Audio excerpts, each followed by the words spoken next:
Hi guys, welcome you all to the channel. Today we will discuss about zero FIR. Zero FIR होता क्या है, किधर launch करते हैं और कैसे लॉन्च करते हैं. तो चलिए स्टार्ट करते हैं. जीरो एफआईआर जानने से पहले ये जानना होगा कि एफआईआर किन मैटर्स में लॉन्च कर सकते हैं. तो बेसिकली ऑफेंसेस दो टाइप के होते हैं. First cognizable offence and second non cognizable offence. Non cognizable offences में बेसिकली पेटी क्राइम्स आते हैं, स्मॉल क्राइम्स आते हैं, नॉन सीरियस क्राइम्स आते हैं. जैसे चोरी हो गया, चीटिंग हो गया, फ्रॉड हो गया, स्मॉल फाइट हो गया. और ये सब मैटर में एफआईआर लॉज नहीं होता, कंप्लेन लॉज होता है, जो कि मजिस्ट्रेट के पास रेफ़र किया जाता है और मजिस्ट्रेट समन्स इशू करता है. और cognizable offences basically serious nature के होते हैं, संज्ञेय अपराध इनको बोलते हैं. और इसमें रेप, मर्डर ऐसे सब केसेस आते हैं. और इसमें पुलिस को डायरेक्टली एफआईआर लॉज करना ही होता है अगर उसके पास कोई कंप्लेन लेके जाता है या पुलिस के नॉलेज में कोई ऐसा कॉग्निजिबल ऑफेंस आता है. Even if the crime has not happen in the particular jurisdiction, मतलब अगर क्राइम किसी एक पर्टिकुलर पुलिस स्टेशन के जुरिसडिक्शन में नहीं हुआ है और कंप्लेनेंट किधर से भी आया हो, ये मैटर नहीं करता है. पुलिस को एफआईआर लॉज करना ही पड़ेगा और पुलिस करती भी है मोस्ट ऑफ द केसेस में. तो अब डिस्कस करते हैं जीरो एफआईआर का कॉन्सेप्ट होता क्या है और जीरो एफआईआर क्यों आया, कैसे आया और इसके पीछे का रीज़न. तो जीरो एफआईआर बेसिकली 2013 में आया था after brutal Nirbhaya gang rape. Nirbhaya gang rape के बाद जस्टिस वर्मा कमेटी बनी थी. जस्टिस वर्मा कमेटी ने रिकमेंड किया था जीरो एफआईआर का कॉन्सेप्ट, और जिसको 2013 के क्रिमिनल अमेंडमेंट एक्ट के बाद लाया गया. चलिए इसको एक एग्जाम्पल का साथ समझते हैं. अगर कोई वुमेन एक पुलिस स्टेशन में जाती है कंप्लेन लेके कि मेरे पास, सपोज़ रोहिणी पुलिस स्टेशन में वो लेके जाती है एक कंप्लेन कि मेरे पास द्वारका के जुरिसडिक्शन में, द्वारका एरिया में मेरे साथ कॉग्निजिबल ऑफेंसेस हुआ, कोई उसके साथ घटना हुई. तो पुलिस ये बोल के उसको मना नहीं कर सकती कि ये हमारे जुरिसडिक्शन में नहीं आता, हम इसको फाइल नहीं कर सकते, आपको द्वारका जाना पड़ेगा.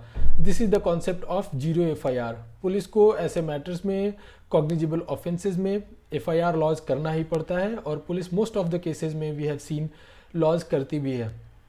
तो पुलिस इसमें जब कंप्लेन लेती है, एफआईआर लॉज करती है, तो पुलिस उस पर एफआईआर पे क्राइम नंबर नहीं लिखती, वो सिर्फ जीरो/ अगर 2020 में सपोज कोई क्राइम हुआ है तो 0/2020 मेंशन करके वो जिस जुरिसडिक्शन में, हमारे एग्जाम्पल में ये द्वारका के जुरिसडिक्शन में था, तो द्वारका पुलिस स्टेशन में वो मैटर फॉरवर्ड करती है और द्वारका पुलिस स्टेशन फिर उसमें क्राइम नंबर / जैसे कि ईयर 2020 है तो 2020 मेंशन करता है.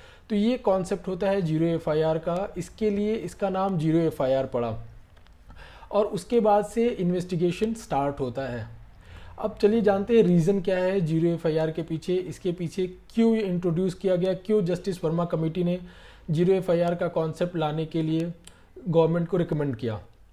तो फर्स्ट ऑफ ऑल ये इंट्रोड्यूस हुआ था कंप्लेनेंट, मतलब शिकायतकर्ता और विक्टिम को प्रोटेक्ट करने के लिए, लीगल हर्डल से बचाने के लिए. बहुत सारे इसमें प्रॉब्लम्स होते हैं, जैसे कि हमारे एग्जांपल में हमने देखा कि जो कंप्लेनेंट है वो रोहिणी में उसने कंप्लेन करा और उसके साथ जो कॉग्निजिबल ऑफेंस अकर हुआ था वो द्वारका में हुआ था, तो फिर उसको द्वारका जाना पड़ेगा और इसमें उसका बहुत टेंशन, मेंटल, फिजिकल, उसको हैरेसमेंट बहुत फेस करना पड़ेगा. इन सब चीज़ों से बचाने के लिए ये जीरो एफआईआर का कॉन्सेप्ट लाया गया और ये इंश्योर करता है कि लोगों को, विक्टिम को स्पेशली, जस्टिस उसको जल्दी से जल्दी मिल सके, उसको जस्टिस डिनाई ना हो, उसको न्याय डिनाई ना हो.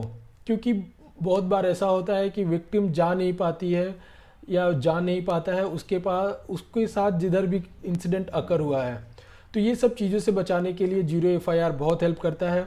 इफ़ एफआईआर गेट्स डिलेड, मतलब अगर आप एफआईआर डिले हो जाता है किसी भी रीज़न के कारण एफआईआर लॉज करने में, तो बेसिकली सीरियस क्राइम्स में ये ज़्यादा देखा गया है कि जो विक्टिम्स है उनके साथ जो भी अकर होता है उसमें विटनेसेस डिस्ट्रॉय किए जाते हैं, डिस्ट्रॉय हो भी जाते हैं. तो ऐसे में जस्टिस मिलना बहुत मुश्किल हो जाता है हमारे सिस्टम में. तो जीरो एफआईआर फिर ऐसे सिचुएशंस में बहुत हेल्प करता है.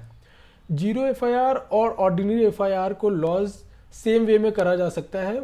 Same way in the sense इसको रिटन और ओरली दोनों वे में आप लॉन्च कर सकते हैं। रिटन में आप लिख के पुलिस स्टेशन में सबमिट कर सकते हैं और police will launch N FIR, या फिर आप पुलिस स्टेशन में जाके ओरली पुलिस को बता सकते हैं, police will write on your behalf, police आपके बिहाफ पे लिखेगी और आपको पढ़ के सुनाएगी, और फिर आपको पढ़ के सुनाने के बाद आपको साइन करके देना होता है।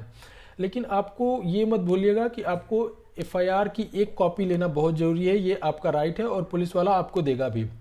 और कानूनी प्रक्रिया को आगे बढ़ाने की जिम्मेदारी पुलिस वालों की है, और 2013 के अमेंडमेंट के बाद कोई पुलिस वाला ये नहीं बोल सकता कि ये हमारे जुरिस्डिक्शन में नहीं आता, ये आपको जिस जुरिस्डिक्शन का है, जिधर एक क्राइम अकर हुआ है उसमें करना पड़ेगा।